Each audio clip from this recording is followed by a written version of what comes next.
আজকের এই মহতী সভার সম্মানিত সভানেত্রী, সভাপতি, আমাদের শ্রদ্ধেয় শিক্ষিকা সাবিয়া খাতুন এবং সম্মানিত শিক্ষক শিক্ষিকাবৃন্দ, আমার সাথে আছেন আমাদের যশোর বাংলাদেশ জামাত ইসলামী যশোর জেলা শাখার নায়েবে আমির হযরত মাওলানা হাবিবুর রহমান, আমাদের বাগাসরা কলেজের সাবেক শিক্ষক অধ্যাপক ফজলুল হক, আমাদের বাগাসরা ক্যাডেট মাদ্রাসার সুযোগ্য প্রিন্সিপাল হযরত মাওলানা হাবিবুল্লাহ, দারুল আমান শিক্ষা সদনের সুযোগ্য শিক্ষক জনাব নজরুল ইসলাম, আরও আছেন জনাব শওকত হোসেন লালটু সহ আমাদের কিছু ছেলেরা আছে। তো সম্মানিত ভাই ও বোনেরা, অনেকে আমার সন্তান তুল্য,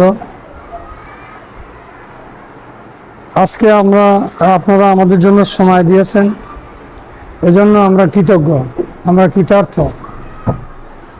ছেলেপুলের যতটুকু ক্ষতি হয় এজন্য আল্লাহর কাছে ক্ষমা চাচ্ছি, তবুও এই সময়টাই না আসলে একসঙ্গে পাওয়া যাবে না, এই আশায় আমরা এসেছি। সুন্দর পরিবেশ দেখে খুব ভালো লাগছে। তো আপনারা এই যে সুন্দর পরিবেশ গড়ে তুলেছেন, এজন্য আপনাদেরকে ধন্যবাদ। আমাকে বাংলাদেশ জামাত ইসলামী শার্শা উপজেলার সংসদ সদস্য প্রার্থী করেছে। তো আমি এই স্কুলেই, এই কম্পাউন্ডেই 39 বছর শিক্ষকতা করেছি। আমার ছাত্ররা বোধহয় 5 বছর 6 বছর রিটায়ার হয়েছে। তুমিও আমার ছাত্র, কবে রিটায়ার হয়েছেন? 6-7 বছর রিটায়ার হয়েছে। তো আমি এই স্কুল শিক্ষক ছিল 6-7 জন, 8 জন, আমরা ছিলাম 14 জন 15 জন, একাত্ম হয়েই আমরা কাজ করেছি। এখানে একই শিক্ষক একই মর্যাদা নিয়েই কাজ করেছি। সেই জন্য বাগাসরা হাই স্কুল আর বাগাসরা প্রাইমারি স্কুলের পার্থক্যটা তখন বেশি ছিল না। এখন আমি কেমন আছে জানি না। তখন বাগাসরা ওই 2 শিক্ষকরা এক জায়গায় বসা, সব এক জায়গায় আপন জনের ভিতরে, তো তখন দূরের লোক তত বেশি না। এখানকার সম্মানিত শিক্ষকদের কথা আমার মনে উঠলে খুবই শ্রদ্ধাবোধ, আমার চোখের পানি আসে, যেভাবে তারা ছাত্রদের কাছে পরিশ্রম করতে দেখেছে। আমি একটা স্কুল আমি করেছি, দারুল আমান শিক্ষা সদন। এই বাগাসরা যশোর এই শার্শায় যে কটা ভালো স্কুল তার মধ্যে একটা বাগাসরা, নাবরণ, বেনাপোল, এই 3টি ভালো স্কুল। বাগাসরায় আমি দেখেছি শিশু শ্রেণীতে 250, আমি একেবারে গুনে বলছি, 250 বাচ্চারা ওই বারান্দায় উঠতো না, শুধু বাইরে খেলা করতে করতে চলে যেত।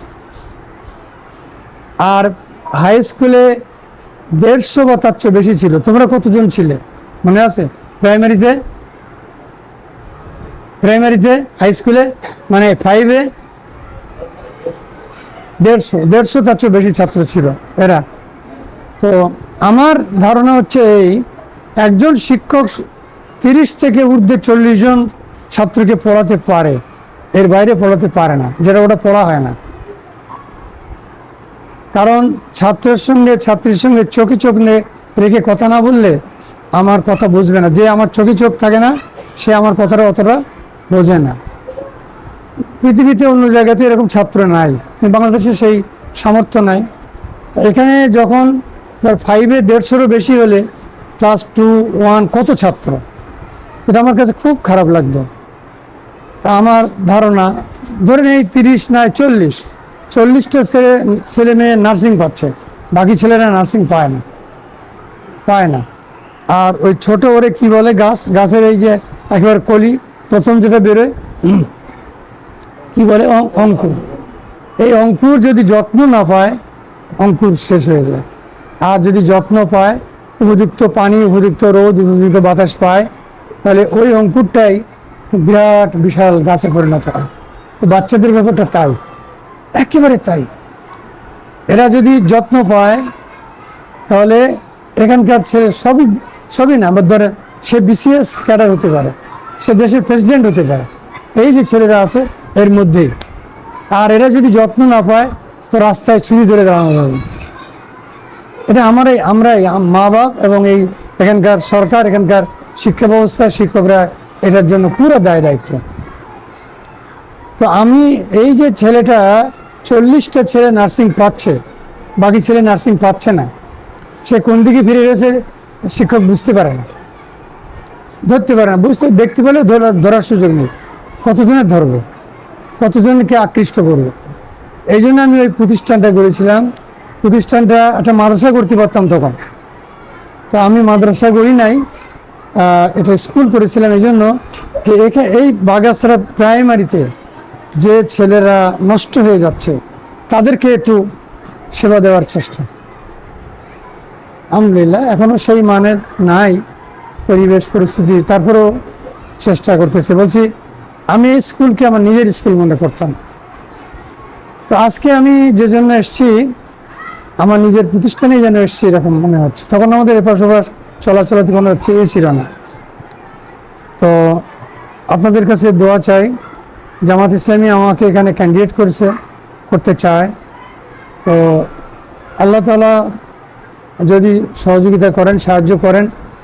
আমি যেটা করতে চাই, প্রথমতই মানুষের ভিতরে দল মত ধর্ম শ্রেণী নির্বিশেষে যে বৈষম্য, যে পার্থক্য, এইটাকে আমি দূর করতে চাই, এটাকে আমি কাছাকাছি আনতে চাই।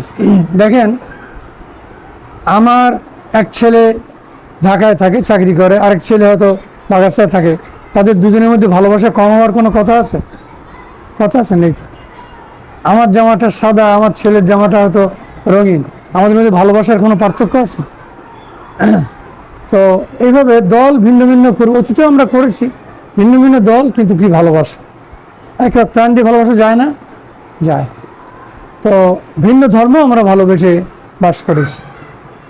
তো সেই জায়গাটায় আমরা নিয়ে যেতে চাই, কারণ প্রতিটা মানুষের অধিকার। এখানে কেউ নিজের ইচ্ছায় আসি নাই, এখানে এসেছে কার ইচ্ছায়?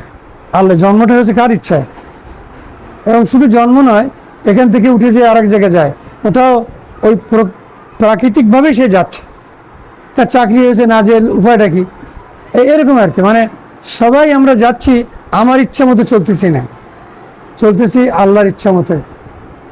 তো এখন আমাকে বুঝতে হবে যে আমি যাদের সঙ্গে এখন আছি তাদের সাথেই আমার হাসর নাসর হবে। আমি এদেরকে যদি ঘৃণা করি, এদেরকে যদি এড়িয়ে যাই, অবহেলা করি, তাহলে আল্লাহর কাছে কোনো স্থান পাওয়া যাবে না।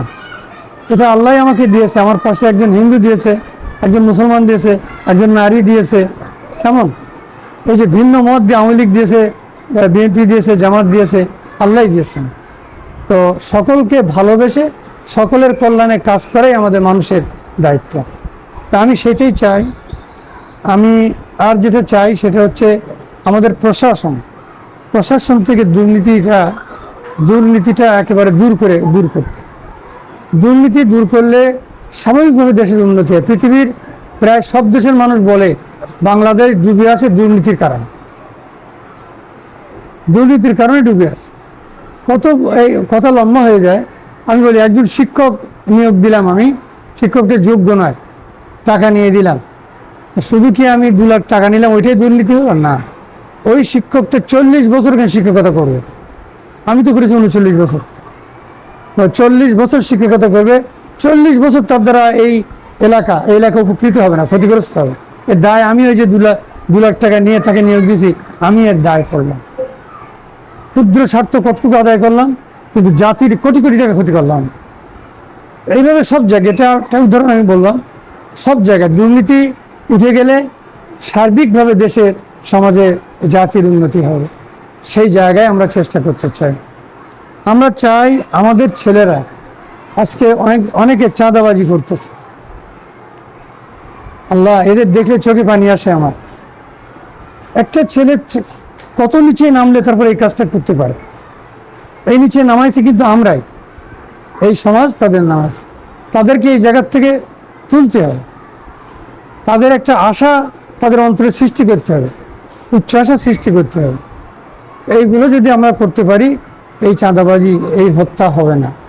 যারা মানুষকে হত্যা করে ওরাও জানে যে কোনো সময় আমি কি পড়ে যেতে পারি, তাহলে কোন জায়গায় চলে যেয়ে তারপরে এই কাজটা করতে পারে। তাই এই জায়গার থেকে যদি আমরা জাতিকে রক্ষা করতে পারি, আমরা জাতির কল্যাণ করতে পারবো। তো আজকের যে বৈষম্য, আজকের যে বিরোধ, এটার থেকে দূর করতে চাই, যতটুকু আল্লাহ আমাকে সাহায্য দেন। এবং আমাদের জামাত ইসলামী যেটা চায় একটা, সেটা হচ্ছে এই যে মাধ্যমিক শিক্ষা, উচ্চশিক্ষা, এটাকে সরকারি করতে। যদি এটা করে শিক্ষকদের মান বাড়ানো যায়, সম্মান বাড়ানো যায়, তাহলে, এবং যদি টোটাল প্রতিষ্ঠানের মান বাড়ানো যায়, তাহলে এটা উন্নতি হতে পারে। তো এইভাবেই জামাত কাজ করতে চায়। যেভাবে গরিবের সম্পদ লুটে নেওয়া হচ্ছে, সবচেয়ে দুর্ভাগ্যজনক হচ্ছে বাংলাদেশে।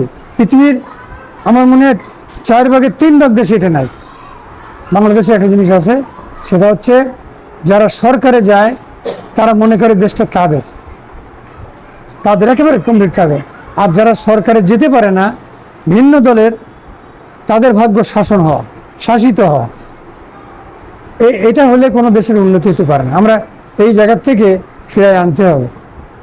আর যারা সরকারে যায় তাদেরকে এটা মনে করতে হবে যে আমরা সেবার সুযোগ পেয়েছি, 2 বছর 5 বছর সেবার সুযোগ পেয়েছি, পরে আমরা ওখানে যাবো। পৃথিবীর সব দেশে এটা আছে, আমাদের দেশে এটা নাই। একবার ওই জায়গায় যেতে পারলে, আর ওই জায়গায় যাওয়ার যে চেষ্টা, সে চেষ্টা হচ্ছে আমার বংশধর পরিবর্তন হয়ে যায়। তো এইটার থেকে আমরা দেশকে ফেরাতে চাই। আপনাদের কাছে দোয়া চাই। আমি আমার জীবনের একেবারে ছোটোবেলা থেকে, 13 বছর থেকেই আমি সামাজিক কাজ করেছি, একেবারে 13 বছর বয়স থেকে। আমি আপনাদের বলি, আমি একটা বই পড়েছিলাম তখন, কি পাইনি কে পড়েছেন? আপনাদের পড়ার কথা না, পড়েছেন? আকবর হোসেনের লেখা। আকবর হোসেনের লেখা কোনো বই পড়েছেন? আমার মনে হয় আমি 5-এ থাকতে এই বইটা পড়েছি, আকবর হোসেনের লেখা কি পাইনি। কমিউনিস্ট জামানের তখন প্রভাব ছিল, কার লেখাও প্রভাব ছিল। এই কি পাইনি বইটা পড়ার পরের থেকে আমি তখন 5-এ উঠেছি। তখন থেকে আমার চিন্তা, আমার গ্রামের রাস্তাটা কোন দিক দিয়ে হবে, কোন পাশে মসজিদ, কোন পাশে হাসপাতাল, কোন পাশে স্কুল, কোন পাশে কলেজ, এইভাবে দেশের কীভাবে কাজ হবে। আমার সেখান থেকে জন্মেই আমি এইটা চিন্তা করি এই সমাজের উন্নয়নের জন্য। এবং তখন থেকেই আমি এই দল মত পার্থক্য করিনি। আমি জামাত ইসলামী করি জামাত ইসলামীর কাজ করার জন্য নয়, আমি জামাত ইসলামী করি শুধুমাত্র মানুষের জন্য কাজ করার উদ্দেশ্যে। আপনাদের কাছে দোয়া চাই, আপনারা দোয়া করবেন যেন আল্লাহ তাআলা আমাকে যতদিন হায়াতে রাখে মানুষের জন্য কাজ করার আল্লাহ শক্তি রাখে। এবং আমার ভুল ত্রুটি দেখলে আপনারা যে কোনো সময় ফোনে পারেন, সামনে আঙুল উঁচিয়ে পারেন, আমাকে বলবেন। আমি সংশোধন হতে চাই, আমি দেশের কল্যাণে কাজ করতে চাই। যদি আমার দ্বারা কোনো ক্ষতি হয়, আল্লাহর রাস্তায় আপনারা বলবেন, আমি খুশি হব। আর আমার জন্য দোয়া করবেন। আপনি যদি কিছু কথা বলেন।